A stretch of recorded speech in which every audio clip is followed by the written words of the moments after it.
नमस्कार विद्यार्थी मित्रों। अब हम शुरू करने जा रहे हैं लाल बहादुर शास्त्री के बारे में। जो हमने पढ़ा था उसकी आगे का पैराग्राफ शायद आपको मालूम है, फिर भी जो विषय के बारे में हमने अलग अलग चर्चाएं की थी, आपको पढ़ाया था कि कर्मयोगी शास्त्री का जो विशेषण है, कर्मयोगी विशेषण बिल्कुल उपयुक्त है, योग्य है।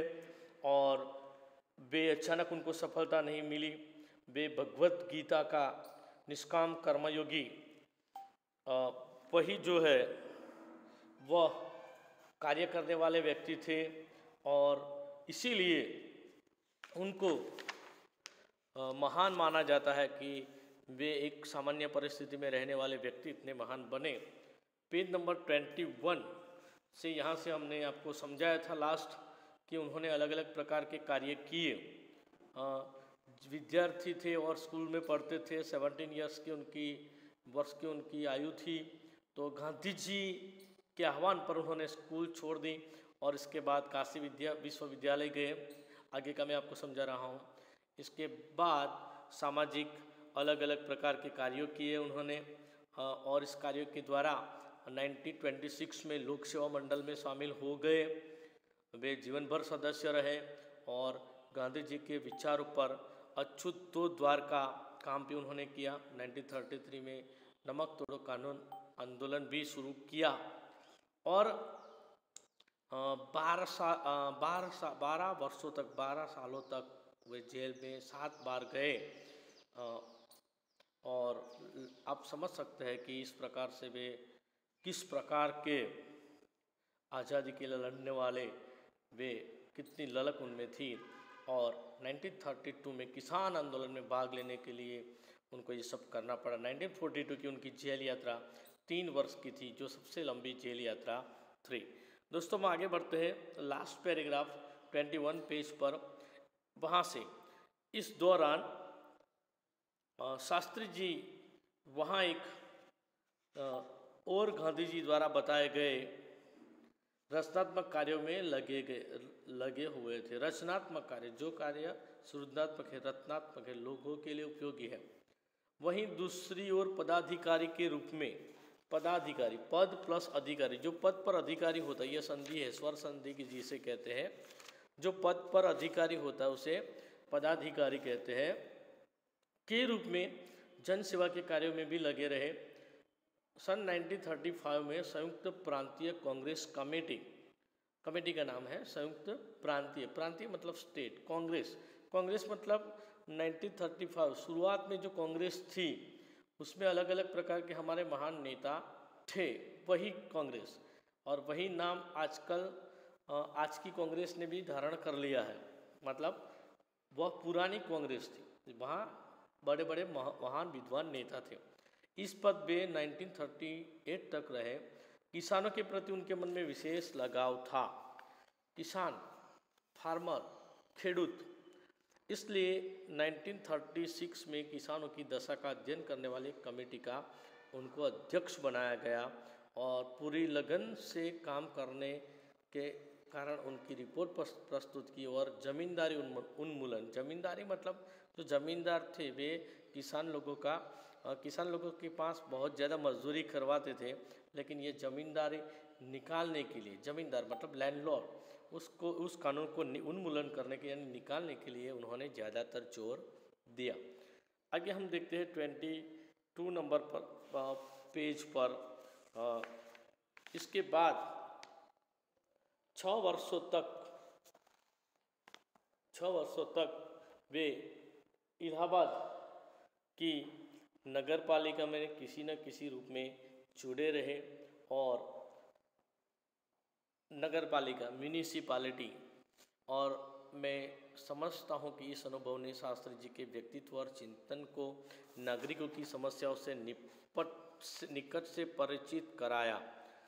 व्यक्ति लगातार मेहनत करता है, किसी की सेवा करता है, लगातार पब्लिक जनता के बीच में रहता है, तो उसके अनुभवों से उसका विकास होता है। बहुत से लोग आजकल आप देखें कि जो नेता है, आज परिस्थिति बहुत भयानक है, जनता के बीच रहती है, जनता के बीच रहता है नेता, तो वह समाज सेवा का कार्य करता है और ज़्यादा से ज़्यादा ग्रामीण जगत से जुड़ा रहता है। उनके पास ग्रामीण जीवन का अनुभव था। अब इसके साथ ही इलाहाबाद नगर पालिका ने जन सेवा का भी अनुभव जोड़ दिया और ग्रामीण जीवन का अनुभव था। ग्रामीण और शहरी जीवन, गांव के जो लोग होते हैं उनकी रहन सहन और उनके साथ रहना एक अलग बात होती है। शहर के लोगों की रहन सहन, उनकी विचारधारा अलग होती है। आजकल तो सभी लोगों के पास आधुनिक विचारधारा है, लेकिन फिर भी आप देखिए गांव का व्यक्ति है और गांव का कोई लड़का या लड़की है और शहर का कोई लड़का या लड़की है, दोनों में फर्क तो होगा ही। मतलब इतना तो फर्क रहता है। हमारे यहाँ तो गांव और शहर छोटे छोटे हैं, तो इसलिए फ़र्क शायद बहुत कम रह गया है। लेकिन जो बड़ी सिटी में रहते हैं, for example Ahmedabad mega city में रहते हैं, बेंगलोर में रहते हैं या बड़ी बड़ी कोई सिटी में रहते हैं, उसके फॉर एग्जांपल आप स्टैंडर्ड 8 में कक्षा में पढ़ रहे हो और आपके जैसा ही वही लड़का या लड़की दूसरे बेंगलोर या दूसरी सिटी में रहता है, तो आप देखिए कि उनकी रहन सहन में बहुत फ़र्क होगा।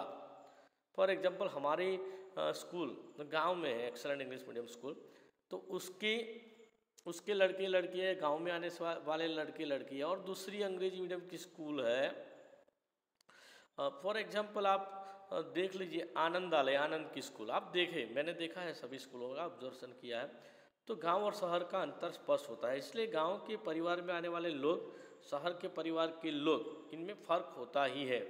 तो उन्होंने यह अनुभव किया, गांव जीवन में रहे और शहरी जीवन में नगर पालिका की जनसेवा का भी कार्य छोड़ दिया। लोकतंत्र की इस आधारभूत इकाई यानी यूनिट कार्य करने के कारण वे देश की छोटी छोटी समस्याओं और निराकरण की व्यवहारिक प्रक्रिया से अच्छी तरह से परिचित हो गए थे। दोस्तों, ये बात आप बहुत छोटे हैं लेकिन समझने के लिए बहुत ज़रूरी है कि कोई भी कार्य होता है, छोटा कार्य होता है, तो छोटा छोटा कार्य करके लोगों के साथ मिलके समस्याओं को समझ के समस्याओं का समाधान करने, और ये सब छोटी छोटी जो आमतौर पर कहते हैं कि गुजराती में कहते हैं लोग कि मानस भण्यो पण गण्यो नहीं, सांभळ्यो हशे, भण्यो पण गण्यो नहीं। आ गणવું શું છે ગુજરાતીમાં કહીએ तो गणવું શું છે, मतलब कि जो प्रैक्टिकल व्यवहारिक नॉलेज जो हमें मिलता है ना, कब क्या करना चाहिए, हर वक्त कोई हमें गाइडलाइन करे और हम करते रहे, इसके बदले में हमें एक आत्मसूझ होनी चाहिए अंदर से कि इस परिस्थिति में ऐसा करना है, और वह अनुभव से और सच्ची नीति से और ज़्यादा से ज़्यादा लोगों के बीच में रहने के बाद हमारा में ये विकास होता है। कार्य के प्रति निष्ठा और मेहनत करने की अदम्य शिक्षा थी, और 1937 में वे संयुक्त प्रांतीय व्यवस्थापिका सभा के लिए निर्वाचित हुए। सही मायने में निर्वाचित हुए, मतलब इलेक्शन और सिलेक्शन आप जानते हैं, निर्वाचित जो इलेक्शन द्वारा होता है उसे निर्वाचित कहें, जो लोग उसे पसंद करके देते हैं और चुनते हैं। सही मायने में यहीं से गांधी जी के संसदीय जीवन की शुरुआत हुई, जिसका समापन देश के प्रधानमंत्री पद तक पहुंचाने में हुआ। एक आम आदमी, फॉर एग्जांपल आप गांव में रहते हैं या शहर में रहते हैं, या आपके पिताजी गांव में रहते हैं या शहर में रहते हैं, तो अब देखिए गांव में शुरुआत में डाउन टू द अर्थ एक अच्छे आदमी के रूप में पहचान बना ली, लोग जानते ये आदमी बहुत अच्छा है। फिर ग्राम पंचायत में कोई भी कार्य होता है, आपकी गली का, मोहल्ले का, सोसाइटी का, अब जहाँ रहते हैं उस एरिया का, तो आप आपके एग्जाम्पल ये समझा रहा हूँ, तो ग्राम पंचायत में अगर चुनाव आता है तो शुरुआत में ग्राम पंचायत का सदस्य बनना पड़ता है। ग्राम पंचायत का सदस्य, मेंबर ऑफ विलेज, ग्राम पंचायत का सदस्य, इलेक्शन उसका होता है अलग अलग वार्ड वाइज। तो सिलेक्शन उस फॉर एग्जांपल वह सभ्य बन गए, फिर धीरे धीरे आगे बढ़ेंगे और सरपंच, डेप्यूटी सरपंच बनेंगे, सरपंच बनेंगे, लगातार इलेक्शन जीत के लोग कहेंगे ये आदमी अच्छा है, एक एरिया से दूसरे पूरा गांव से मानता है, और फिर सरपंच से आगे बढ़ेंगे तालुका पंचायत, जिला पंचायत, और धीरे धीरे विधानसभा। आप समझ सकते हैं कि इस प्रकार से नेता बनने की ये पूरी प्रोसीजर होती है। मतलब आप अच्छे कार्य करते जाए, अलग अलग पद पर आप कार्य करते रहे, सेवा करते रहे, तो आप आगे बढ़ सकते हैं। शहर में है तो जैसे ग्राम पंचायत में सभ्य से शुरुआत हुई, वैसे शहर में म्यूनिसिपल काउंसिलर होता है, हर एक वार्ड में अलग अलग काउंसिलर है, तो उस काउंसिलर बोर्ड सब में अलग अलग काउंसिलर है। फॉर एग्जांपल ये काउंसिलर गांव में है तो सभ्य, तो शुरुआत हुई वहाँ से और आगे बढ़ते बढ़ते भी आगे बढ़ते गए। लगातार ग्रामीण जीवन और शहरी जीवन दोनों का अनुभव उनके पास हुआ, तो गांव के लोग और शहर के लोग दोनों को वे समझने लगे। और ये बहुत बड़ी बात होती है दोस्तों कि नेता बनना कोई आसान काम नहीं है। और कैसे शुरुआत हुई है आपको, जिसका समापन देश के प्रधानमंत्री पद तक पहुंचने में हुआ। शुरुआत हुई, आप एक विद्यार्थी, आप शुरुआत करेंगे कोई भी अच्छे कार्य की, तो उनका जीवन चरित्र हमें प्रेरणा देता है, प्रोत्साहन देकर। आप शुरुआत लीडरशिप, नेतृत्व की गुण, फॉर एग्जांपल क्लास में, वर्ग में आप एक बार मॉनिटर बन गए तो आप में लीडरशिप के गुण विकसित हो। फिर आगे बढ़ेंगे, स्कूल में क्लास रिप्रेजेंटेटिव हुए, सीआर हुए, लेडीज़ रिप्रेजेंटेटिव एलआर हुए, फिर पूरी स्कूल के बाद कॉलेज में आप आगे बढ़े, धीरे धीरे आप पोस्ट लेते जाएंगे। आपको लोगों के साथ घुलने मिलने, समस्याओं का समाधान करने की गहरी पकड़ होगी। और श्रीमती इंदिरा गांधी जी उनकी राजनीतिक गुरु मानते, उन्होंने कहा था। आप देखिए कि जब युद्ध हुआ था तब यहाँ पर जो परिस्थिति हुई हमारी पाकिस्तान के साथ, तब आप देखें कि हमारे प्रधानमंत्री के रूप में, मैं कोई पक्ष के बारे में नहीं कह रहा, ये कांग्रेस के थे, बीजेपी के थे, ऐसी बात नहीं है, लेकिन उस समय जो इंदिरा गांधी जी थी वह राजनीतिक गुरु के रूप में उभर कर आई थी। और लाल बहादुर शास्त्री जी ने उनको अपना गुरु माना था और कहा था। इंदिरा गांधी जी ने लाल बहादुर शास्त्री को राजनीतिक गुरु बनाया था। गुरु बिन ज्ञान नाही, अच्छा गुरु हमें ज्ञान देता है। गुरु गोविंद दोनों खड़े, किसको लागू पाए, बलिहारी गुरु आपकी गोविंद दियो बताए, मतलब गुरु हमें ज्ञान देता है। तो राजनीतिक गुरु मानते हुए इंदिरा गांधी जी ने कहा कि उन्हीं के मार्गदर्शन में मेरा राजनीतिक जीवन शुरुआत मेरा हुआ, पॉलिटिकल जो शुरुआत हुई। फॉर एग्जांपल कोई भी व्यक्ति, आप, मैंने कहा ग्राम पंचायत में आप सभ्य बनेंगे, आपके पिताजी फॉर एग्जाम्पल, आपकी माताजी भी हो सकती है, कभी बहुत से होंगे भी, तो शुरुआत करेंगे, लेकिन किसी का मार्गदर्शन चाहिए उस समय, और वह मार्गदर्शन इतना अच्छा होना चाहिए कि आप आगे बढ़ सके। उन्हीं के आधार पर मेरा राजनीतिक जीवन शुरुआत हुआ। देश की आज़ादी के बाद उत्तर प्रदेश तथा केंद्र सरकार में शास्त्री जी विभिन्न पदों पर रहे। वे उत्तर प्रदेश, और आप देखिए कि पूरे भारत में जो राजनीतिक नेताओं की शुरुआत होती थी, आज तो हमारा सदनसीब है कि हमारे गुजरात के प्रधानमंत्री आदरणीय श्री नरेंद्र भाई मोदी जी है, लेकिन ज़्यादातर उस समय उत्तर प्रदेश की ओर से ही ज़्यादातर बड़े बड़े पद पर या कैबिनेट में मंत्री आते थे। तो उत्तर प्रदेश में उन्हें गृह मंत्री बनाया गया, होम मिनिस्टर बनाया गया। बाद में पंडित नेहरू के अनुरोध पर वे केंद्र में आ गए। केंद्र में उन्होंने रेल और परिवहन, संचार, वाणिज्य, उद्योग, गृह जैसे महत्वपूर्ण मंत्रालयों में भी मंत्री पद संभाला। दोस्तों ये बात हम आपको 2 बार समझा रहे हैं ताकि आपको पता चले कि आपको लगेगा कि जो परिस्थिति है, राजनीतिक परिस्थिति है, यानी कम्युनिकेशन है या वाणिज्य है या उद्योग है या होम मिनिस्ट्री है, ऐसे महत्वपूर्ण मंत्रालयों पर उन्होंने अपना मंत्री पद संभाला। और इन पदों पर रहते हुए शास्त्री जी ने अपना प्रशासकीय दक्षता, गुड गवर्नेंस जिसे कहते हैं, कि एक एडमिनिस्ट्रेटिव के रूप पर किसी भी पद पर जाने के बाद वे एक अच्छे दक्ष यानी होशियार व्यक्ति बने।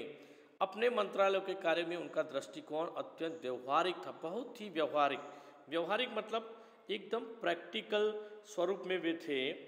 और उन्होंने इस प्रकार अलग अलग प्रकार से अपना कार्य किया, और कभी वे अपने मंत्रालय के कार्य में उनका दृष्टिकोण अत्यंत व्यवहारिक था और औपचारिकता से परे होता था। वे अपने को कभी भी अपने पद के कारण ऊंचा नहीं मानते थे। इतने बड़े होने के बावजूद कभी वे अपने पद पर, प्रधानमंत्री के महत्वपूर्ण पद पर थे, लेकिन कभी अपने आप को बड़ा मानते नहीं थी। उनकी बड़ी सीधी सी धारणा थी कि वे जनता के शासक नहीं बल्कि जनता के सेवक है। ऐसी भावना से कार्य करने के कारण उन्हें अपने मंत्रालय में लोकप्रियता मिली, साथ ही साथ देश में भी लोकप्रियता मिली। इसी लोकप्रियता का परिणाम यह हुआ, लोकप्रियता सबसे बड़ी बात होती है। पंडित नेहरू के निधन के बाद जो पंडित जवाहरलाल नेहरू जी थे, उनके निधन के बाद उन्हें प्रधानमंत्री के रूप में स्वीकार किया गया।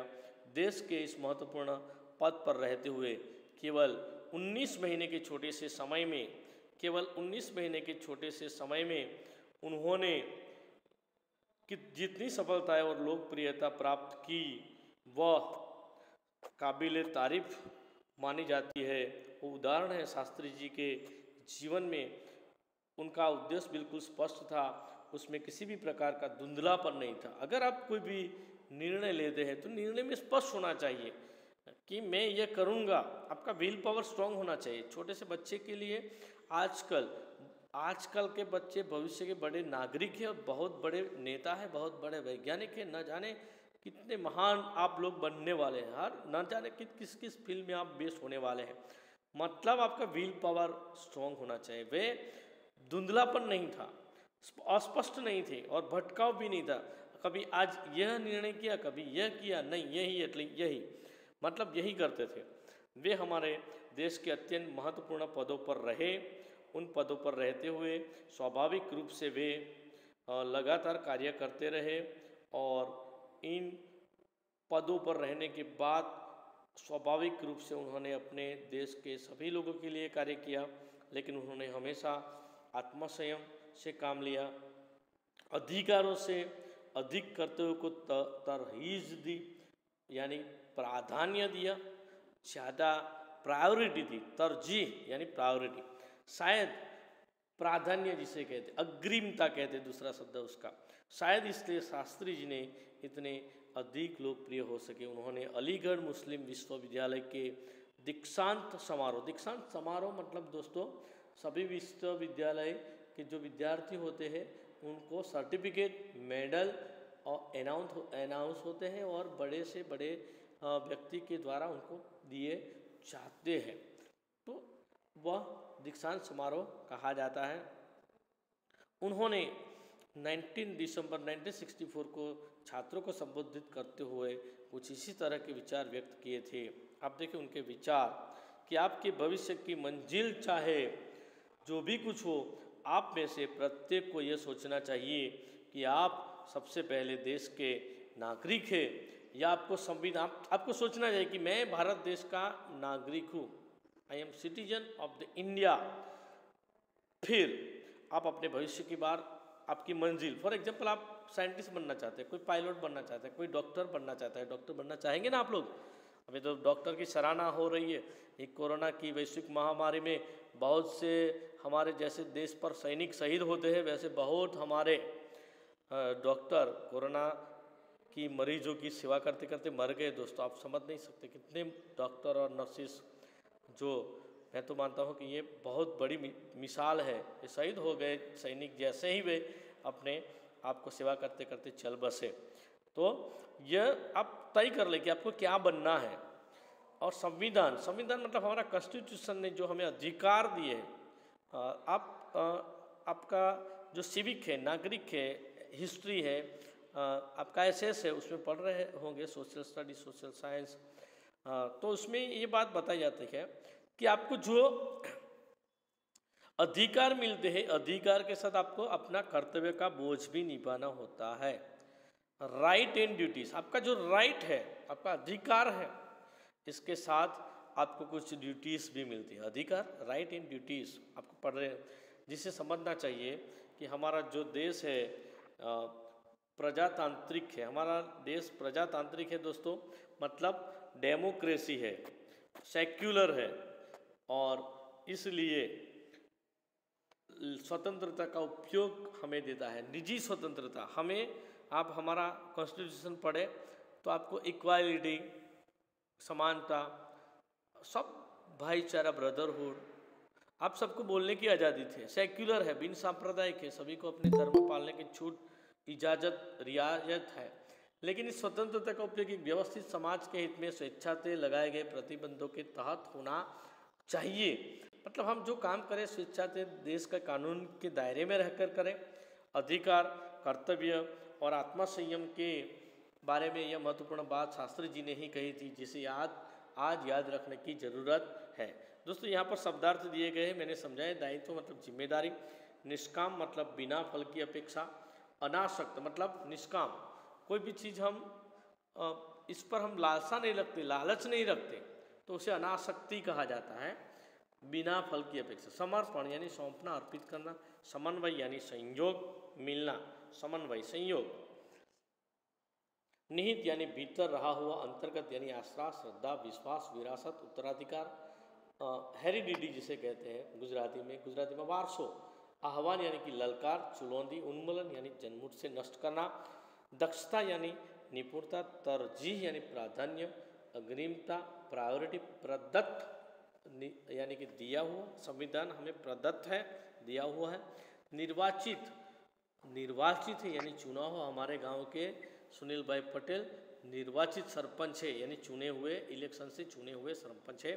दीक्षा समारोह दोस्तों मतलब जो विद्यार्थी विश्वविद्यालय यानी यूनिवर्सिटी से सर्टिफिकेट अलग अलग अपने पढ़ाई के वर्ष में प्राप्त करते हैं, उनको सर्टिफिकेट मेडल से सम्मानित किया जाता है, जिसे दीक्षांत समारोह कहा जाता है।